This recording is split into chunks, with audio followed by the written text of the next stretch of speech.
identitas kelimpahannya dulu, harus aware, harus sadar. Oh, ternyata aku yang tanpa batas dan berkelimpahan. Aku juga berkelimpahan. Lalu mulai itu ada rasa, aku layak. Aku layak apa yang Allah sajikan dan hantarkan semua itu sudah lengkap, sempurna, udah cukup, udah nggak perlu nggak perlu pusing lagi gitu. Semuanya udah tersedia. Jadi di satu identitas kelimpahan dulu atau abundant identity dulu. Nah, ketika udah dapet tuh pengetahuan tentang itu dan rasanya itu, oke, aku adalah kreator kecil, gitu Oke. ya. Itu dulu tuh diambil. We are creator our life. Kita adalah kreator kehidupan kita. Karena kita Kreator. adalah percikannya. Itu tuh. Abandon identity-nya dulu, satu. Lalu dua, kalau abandon identity doang, nggak bisa juga jalan, Mas. Mm-mm. Kalau nggak ada,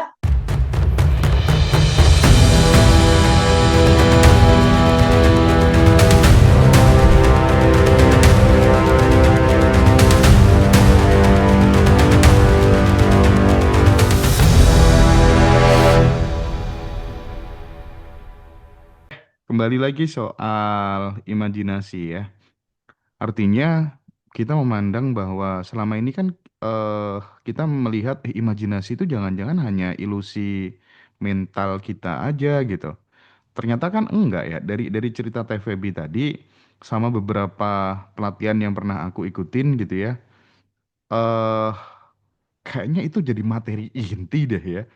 Saya ngeluarkan uang cukup mahal gitu, tapi di endingnya ternyata materi intinya itu dan disuruh ngerepetisi terus video di dalam pikiran itu, ngulang-ngulang dan memang banyak hal-hal yang berubah ketika kemudian itu sorry dipraktikkan.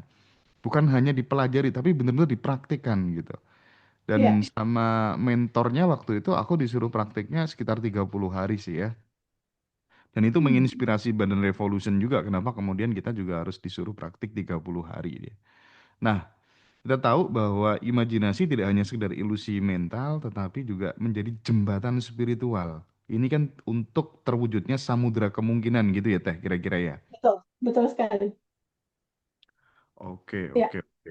Nah, yang jadi persoalan gini Teh. Bagaimana membuat film di dalam kepala kita itu kok bisa menembus RAS gitu, reticular activating system yang ada di dalam kan ada zona sadar, ada otak sadar, ada bawah sadar kan. Nah, Betul. itu bagaimana bisa diterjemahkan sama bawah sadar dan direspon sama alam semesta itu gimana ceritanya tuh? Jadi memang proses, Mas. Gini, ketika seseorang itu identitasnya masih lama, anggaplah identitas lama ini adalah penderitaan dan kekurangan gitu ya. Mm-mm. Anggap gitu ya. Anggaplah misalnya sebelumnya itu aku 2019 nih merasa menderita dan merasa kekurangan uang atau apapun itu. Ini identitas lama nih. Hmm. Lalu gimana caranya aku bisa jadi kayak aku sekarang nih? Hmm. 380 derajat berubah, 30 manifestasi terjadi. Apa sebenarnya yang terjadi yang membuat ini bisa critical areanya tuh ketembus gitu sampai ke bawah sadar? Hmm. Pertama, yang membuat itu terjadi itu adalah abundant identity. Hmm. Jadi rasa diri yang hidup ini udah lebih dari cukup Allah kasih gitu. Oke. Itu pertama tuh yang aku rasakan tuh. Ada rasa identitas yang berkelimpahan gitu. Kita udah harus tahu dulu tuh sejati kita, oh iya ya aku diciptakan sempurna, udah tanpa batas dan berkelimpahan. Itu satu dulu tuh dipegang. Hmm. Oh iya bahwa aku tuh adalah miniaturnya Sang Pencipta.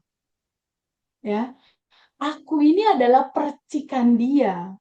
Kesadaran akan identitas itu bahwa Allah Maha Kaya dan berkelimpahan, otomatis percikan ruhnya juga kaya dan berkelimpahan dong.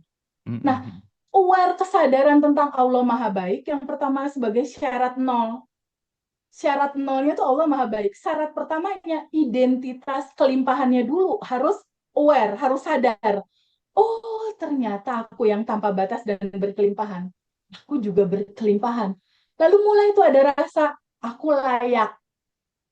aku layak, apa yang Allah sajikan dan hantarkan semua itu sudah lengkap, sempurna, udah cukup, udah nggak perlu nggak perlu pusing lagi gitu. Semuanya udah tersedia. Jadi di satu identitas kelimpahan dulu atau abundant identity dulu. Nah, ketika udah dapet tuh pengetahuan tentang itu dan rasanya itu, oke, aku adalah kreator kecil, gitu Oke. ya. Itu dulu tuh diambil. We are creator our life. Kita adalah kreator kehidupan kita. Karena kita Co-kreator. adalah percikannya. Itu tuh. Abandon identity-nya dulu, satu. Lalu dua, kalau abandon identity doang, nggak bisa juga jalan, Mas. Mm-mm. Kalau nggak ada abandon mentality, kalau nggak ada mental, rasa hati yang, ya Allah, makasih, ya Allah, makasih, gitu. Nggak ada rasa, makasih ya Allah masih dikasih kesempatan untuk memperbaiki ini semua. Ada mental kelimpahan. Ada rasa Mm-mm. mental kelimpahan. Ada rasa yang ini udah membahagiakan. Jadi kedua adalah abundant mentality. Mentalnya dulu nih, mentalnya bukan mental miskin gitu Mas. Iya, iya, iya, Bukan iya. mental orang yang suka ditraktir gitu. Mm-mm. Tapi mental orang yang punya pride, yang seneng gitu berbagi. Kalaupun nggak bisa berbagi karena nggak punya uang, ya minimal ngedoain sehari 10 orang Mm. gitu. Nggak perlu pakai uang juga kan istilahnya untuk abundant mentality, menolong orang, berderma, senyum, happy. Jadi secara mental pembawaannya itu udah yang gitu loh, udah yang happy. Itu abundant mentality-nya dulu. Lalu yang ketiga, abundant mindset.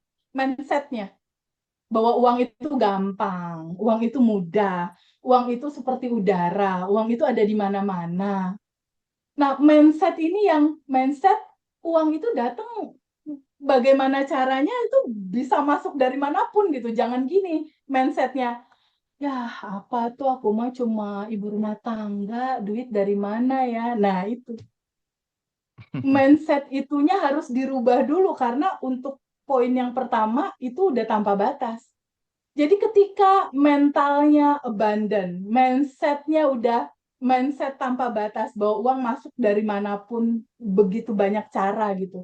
Mindsetnya udah mindset berkelimpahan. Berikutnya ada yang keempat, Apa tuh? abundant action. Oke. Aktinya, gesturnya, Hmm. behaviornya itu harus menunjukkan abundant. Oke, oke. Jadi bahasa tubuhnya dia pada saat dia memberi, memberinya bukan karena takut kekurangan atau gue beri ntar gue dapat banyak, bukan gitu. Iya, iya, iya, iya. Memberinya udah memberi aksi secara aksi bahwa ketika aku memberi kepada sesama atau melakukan apapun ini wujud terima kasih syukur bahwa ini udah berkelimpahan jadi kelimpahannya mau dibagi-bagi gitu. Bukan karena supaya dilipat gandakan gitu apa yang kita Bukan, punya gitu ya. bukan karena dilipat gandakan. Tapi Mm-mm. yang lebih mendasar dan lebih mendalam lagi daripada itu Mas Hendra. Pahami bahwa itu nggak bisa instan. Iya, Butuh iya, iya. habit.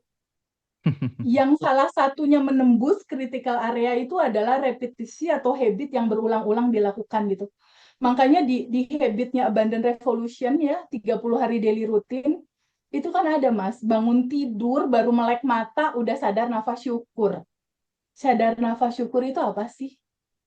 Sadar nafas syukur itu adalah satu momen di mana kita menyadari bahwa ada yang tanpa batas di dalam dan ada yang tanpa batas di luar.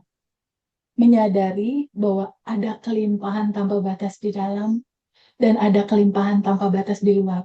Dan pada saat kita melek mata, baru melek nih, udah langsung gini. Makasih atas nafas, gitu. Nah, ini kan menariknya gini.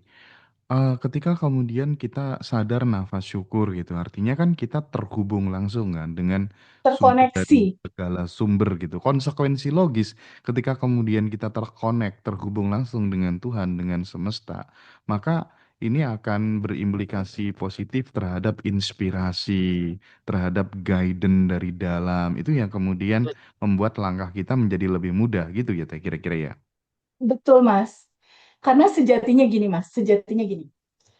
Kita ini kan percikan ruhnya ya, percikan dari ruhnya Allah yang tanpa batas dan berkelimpahan, gitu kan? Mm-mm. Allah itu meminjamkan sifat-sifatnya kepada kita. Kalau Allah punya sifat kasih sayang, Mas Hendra punya sifat kasih sayang nggak? Iya dong, Punya, ya. Kalau Allah punya sifat maha memberi, Mbak Devi punya sifat maha memberi nggak? Punya. punya dong. Punya dong. Punya kan? Esensinya adalah Mas Hendra, Mbak Devi, dan Feby diizinkan untuk mengalami pengalaman sifat-sifatnya Allah. Ketika Mas Hendra ada rezeki, terus Mas Hendra kan suka transfer ke rekening yatim aku tuh. Ketika Mas Hendra transfer ke rekening yatim, bukankah Mas Hendra punya pengalaman Tuhan ya? Punya pengalaman Allah ya dalam memberikan itu untuk anak-anak yatim. Esensi hidup kita itu adalah yuk sadar untuk terbuka. Ini ada yang tanpa batas di dalam. Hmm. Di dalam ada yang tanpa batasnya kamu. Kegembiraan, kebahagiaan, kelimpahan. Oke. Yuk alami sama-sama yuk sifat-sifatnya dia. Yang memberi, ya bahagia, yang memberikan solusi, yang memberikan inspirasi, yang memberikan jalan keluar. Itu kan sifat-sifat Allah semua, Mas, lewat tubuh kita. Iya, iya, Teh. Izinkan diri kita, izinkan untuk membuka itu. Buka hatimu, buka dirimu, izinkan dirimu untuk menjadi alirannya. Izinkan diri kamu untuk dialirinya. Dialiri kasih sayangnya, dialiri petunjuknya, dialiri segala apapun, ide-ide apapun yang Allah mau mengaliri sifat-sifatnya lewat Mas Hendra, lewat Mbak Devi, dan lewat aku gitu. Ketika Mbak Devi tolong teman-teman rilis atau menerima melepas bagasi emosi, bukankah saat itu Mbak Devi lagi ngalamin pengalaman sifat-sifatnya Allah yang maha memberi solusi ya, maha membebaskan ya. Bukankah sebetulnya itu tujuan hidup kita? Bahwa jin dan manusia semata-mata diciptakan untuk beribadah kepada Allah. Cara beribadahnya tuh dengan cara abandon action itu. Oke, Tapi oke. kalau semua itu terjadi, kalau Mas Hendra udah mendelivery nih jadi kanal yang menjembatani banyak orang, Mbak Devi atau mungkin aku, kitanya kan juga nggak ada, Mas.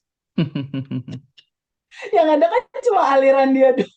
Iya, iya, iya, iya, iya. Betul sih. Itulah sebabnya ilmu kosong ya, mengosongkan emosi, mengosongkan keinginan, mengosongkan bagasi-bagasi emosi yang menutupi kelimpahan dan mengosongkan ego, gue nih yang hebat, gue yang keren. Nggak ada, kosongin aja. Ilmu kosong itulah yang terjadi di Abundant Revolution kan, Mas Hendro. Oke.